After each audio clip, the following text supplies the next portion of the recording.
Good morning students. आप सभी का स्वागत है हमारे श्री कृष्णा प्रणाम स्कूल के डिजिटल क्लासरूम में। और आज का हम जो टॉपिक करने वाले हैं वो रहेगा ट्रिग्नोमेट्री। ट्रिग्नोमेट्री में मैंने देखा है कि बहुत सारे बच्चों को काफ़ी दिक्कतें आती हैं। तो आज हम बिल्कुल सिंपल तरीके से क्या करेंगे कि सबसे पहले जो ज़रूरी चीज़ होती है कि इसकी टेबल कैसे बनाई जाती है और जो इसके नंबर्स हैं, जो जो इनकी वैल्यूज़ है, तो वो कैसे लिखी जाए और कैसे वो याद की जाए, तो वो मैं आपको बनाना सिखाऊंगा। तो हम टेबल बनाना शुरू करते हैं। टेबल बनाने के लिए जो चीज मैं आपको एक फॉर्मूला बताता हूँ, आप याद रखिएगा। जैसे अगर हिंदी मीडियम के बच्चे देख रहे हैं इस वीडियो को, तो उनके लिए होगा लाल कक्का। हमने क्या लिखा? लाल कक्का। इसमें एल का मतलब क्या होता है? एल का मतलब होता है लंब, और ए का मतलब होता है आधार, और के का मतलब होता है कर्ण। ठीक है, ट्रायंगल के ऊपर बेस्ड होता है, तो लंब, आधार और कर्ण, लाल कक्का, इनको हम अकॉर्डिंगली लिखेंगे। तो मैं आपको सिंप्लीफाई करके दे देता हूं, sine, cos, tangent, cosecant, secant and cot. ये होते हैं एक दूसरे के अपोजिट। साइन होता है कोसिकेंट का उल्टा, कोस का उल्टा सिकेंट होता है, टेंजेंट का उल्टा कोट होता है। और हम इसके ऊपर लाल कक्का हम ऐसे लिखेंगे। मींस जब आपको कहीं भी लंब बटे कर्ण दिखे तो आप वहां पे क्या लिखेंगे? Sine theta. और वहीं अगर उल्टा हो जाए, कर्ण बटे लंब आपको दिख जाए, तो वो क्या होगा? Cosecant theta. तो आप इस टेबल के आधार पे ये जो सॉल्यूशंस है वो निकाल सकते हैं।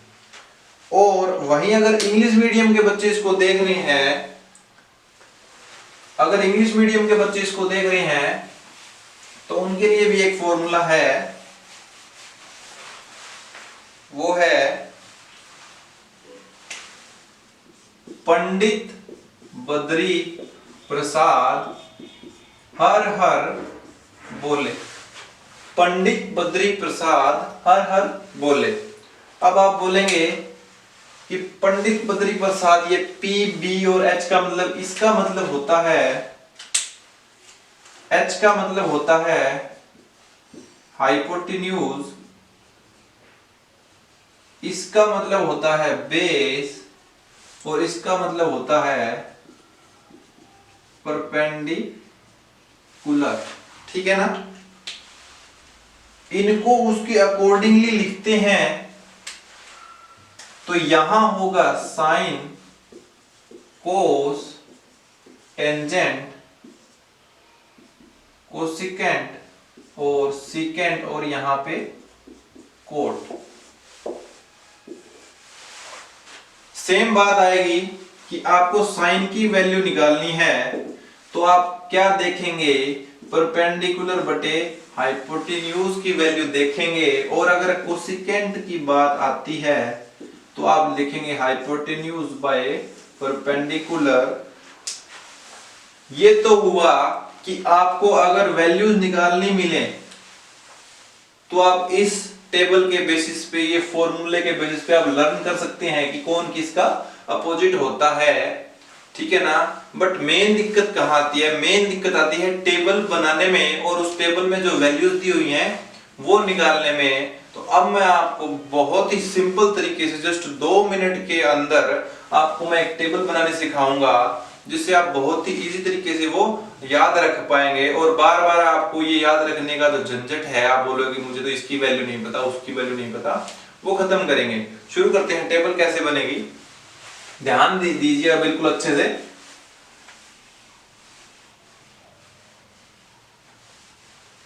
बहुत अच्छे से ध्यान देना है आपको, और टेबल बहुत ही इजी तरीके से बनेगी। क्या होता है, हम पहले साइन थीटा की वैल्यू निकालते हैं, ठीक है ना। ओके, और यहां पे 0 degree, 30 degree, 45 degree, 60 degree and 90 degree. इतनी वैल्यूज निकालनी होती हैं आपको।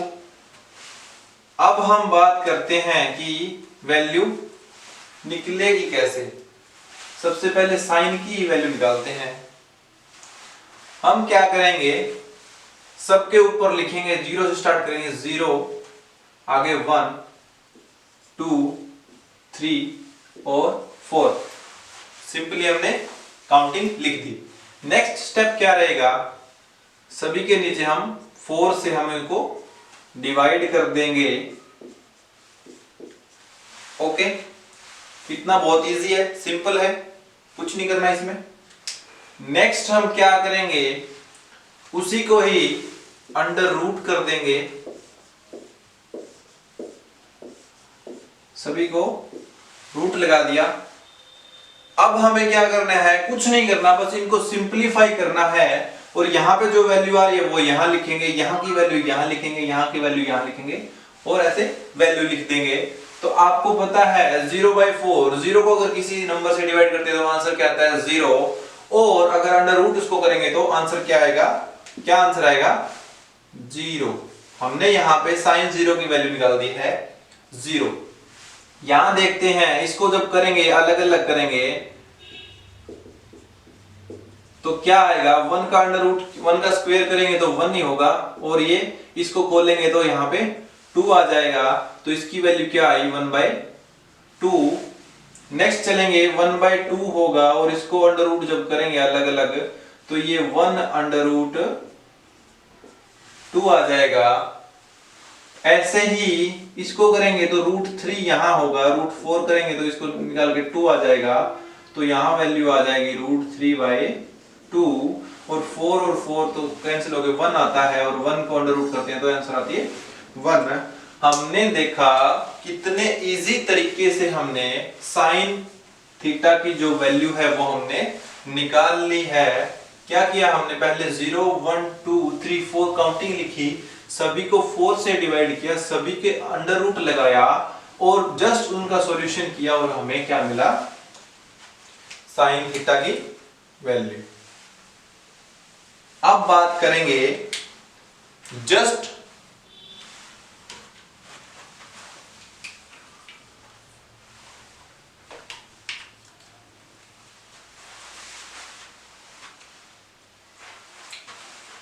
अब बात करेंगे साइन का अपोजिट जो होता है वो क्या होता है। साइन का उल्टा जो हम टेबल में देखेंगे वो होता है कोस, और कोस बिल्कुल उल्टा होता है। तो हमें सिंपली कोस थीटा की वैल्यू निकालने के लिए क्या करना पड़ेगा, साइन की जो वैल्यू 90 डिग्री में है वो 0 पे लिख देंगे और उल्टा लिखता चलेंगे, उल्टे लिखते चलेंगे, और हमें कोस की वैल्यू मिल गई। साइन का बिल्कुल उल्टा क्या होता है, कोस। अब बात आती है कि सर हमने 2 तो लिख लिए, अब हम टेंजेंट, कोसेकेंट, सेकेंट और कोट का कैसे लिखें। तो टेंजेंट का आपने फॉर्मूला देखा होगा, टेंजेंट का, टेंजेंट थीटा क्या होता है, sine theta by cos theta. आपने देखा होगा ना, ये तो टेंजेंट थीटा क्या होता है, sine theta by cos theta. और हमने यहां पे टेंजेंट की वैल्यू निकालना शुरू किया तो देखा कि साइन 0 क्या है और कोस 0 क्या है। तो हमने इस फॉर्मूले में लिखा कि साइन 0 0 है तो हमने यहां 0 लिखा, और कोस 0 1 है तो हमने यहां पे 1 लिखा। और 0/1 की वैल्यू क्या होती है, 0 होती है। तो टेंजेंट 0 की वैल्यू भी क्या मिलेगी हमें, 0। ठीक है, नेक्स्ट करके देखते हैं। हमें तो पता ही है कि टेंजेंट थीटा क्या होता है, sine theta by cos theta. हमने फॉर्मूला लिख दिया, जस्ट वैल्यू पुट करनी है, 1/2 होगा यहाँ पे, और उसके डिवाइड में क्या है, √3/2 है, हमने लिख दिया। डिवाइड यहां है और पूरे के डिवाइड में ये है, तो आपको पता है सॉल्यूशन के लिए क्या होगा, इनको क्रॉस मल्टीप्लाई किया जाता है और हमारी वैल्यू ये 2 से 2 कट जाएगा और 1/√3 हमारा आंसर आया 1/√3। टेंजेंट 30 की वैल्यू निकल गई। ऐसे ही इसको करेंगे, 1/√2 था, उल्टा करेंगे √2/1 होगा और इसकी वैल्यू हमने क्या निकाल दी, 1 निकाल दी इसकी वैल्यू। आगे बढ़ते हैं, √3/2 दे रखा है और उसके पूरे में 1/2 दे रखा है, तो जब क्रॉस मल्टीप्लाई करेंगे तो 2 से 2 कैंसिल हो गया और √3 इसकी वैल्यू आ गई। और ये 1/0 इंफिनिटी होता है, या फिर आप इसको लिख सकते हैं नोट डिफाइंड। नेक्स्ट बढ़ते हैं आगे, टेंजेंट थीटा हमने कर लिया, और जैसे साइन थीटा का अपोजिट कोस थीटा था, वैसे टेंजेंट थीटा का अपोजिट भी कोटेंजेंट थीटा होता है, कोट थीटा होता है। और हमें बस इसकी टेंजेंट की वैल्यू को उल्टा अपोजिट करके लिखना है, यहाँ नोट डिफाइंड आएगा, उसके बाद √3 लिखा जाएगा, फिर 1, फिर 1/√3 और लास्ट में 0। और यहाँ पे हमारा कोटेंजेंट की जो वैल्यू है वो निकल जाती है। हम आगे बढ़ेंगे, आगे बढ़ते हैं, हमारे पास क्या बचा, एक तो कोसिकेंट और एक सीकेंट बचा। हम एक वैल्यू ले लेते हैं कोसिकेंट थीटा। कोसिकेंट थीटा हमने वैल्यू ले ली है और हम इसको निकालने की कोशिश करते हैं। कोसिकेंट थीटा अगर हम देखें तो ये होता है, कोसिकेंट थीटा होता है 1/sin थीटा। मीन्स हमें साइन की वैल्यू पता होनी चाहिए, तो साइन की वैल्यू यहाँ पे क्या है, 0, तो हमने यहाँ 1/0 किया, हमें देखा ये तो नोट डिफाइंड हो गया। और तो ऐसे ही कोसिकेंट थीटा की वैल्यू नोट डिफाइंड हो जाएगी। नेक्स्ट बढ़ेंगे, हमें यहाँ क्या दे रखा है, 1/2, तो हम 1 तो है, इसको 1/2 करेंगे और जब सॉल्यूशन निकालेंगे तो 1 × 2/1 हो जाएगा और ये 2 इसकी वैल्यू आ जाएगी। नेक्स्ट है 1/√2, अगर यहाँ रूट लगा दें तो यहाँ भी रूट लगेगा और वैल्यू आ जाएगी 1√2।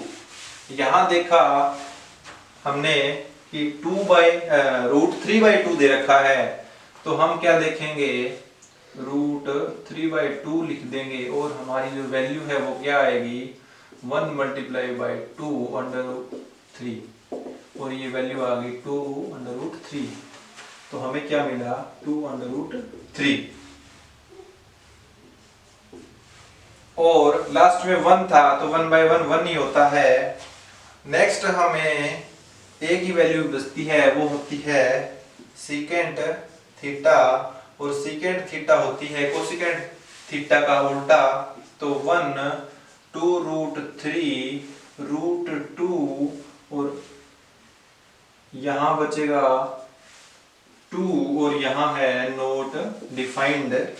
तो बहुत ही इजी मेथड, आपने देखा कि हमने सिर्फ साइन की वैल्यू निकाली और हमें अगली वैल्यू तो मिलती ही चली गई। हमें क्या लर्न करना पड़ा, पहले हमें 0 1 2 3 4 लिखना था, 4 से डिवाइड करना था, सभी के रूट लगाना था और साइन की वैल्यू निकल गई। साइन का उल्टा कोसिकेंट होता है, कोसिकेंट की वैल्यू निकल गई। हमने टेंजेंट की वैल्यू निकाली, टेंजेंट होता है साइन बाय कोस, इन्हीं वैल्यूज को ऊपर नीचे किया, डिवाइड किया और आंसर मिला। टेंजेंट का उल्टा कोटेंजेंट होता है, सिर्फ अपोजिट किया। और कोसिकेंट होता है 1/sin और कोसिकेंट 1/sin, साइन की वैल्यू हमें मिल गई थी और हमने कोसिकेंट की निकाल ली और उसका उल्टा सीकेंट होता है। तो हमें क्या करना पड़ा, हमें याद करने के लिए क्या करना पड़ा, सिर्फ साइन की वैल्यू लर्न करनी पड़ी और पूरी की पूरी टेबल हमारे सामने बनती चली गई स्टेप बाय स्टेप। ये तो मुझे इसको बनाने में टाइम लगा क्योंकि मैं आपको समझा रहा हूं, बट जब आप इसको अच्छे से समझ जाएंगे तो आप तो जस्ट 2 मिनट के अंदर ऐसे चुटकियों में आप इस टेबल को बना पाएंगे और ट्रिग्नोमेट्री का सॉल्यूशन करना आपके लिए बहुत ही इजी हो जाएगा। अगर आपको ये मेरी वीडियो पसंद आई तो आप इसको लाइक करें, सब्सक्राइब करें और सभी अपने दोस्तों के साथ शेयर करें। Thank you.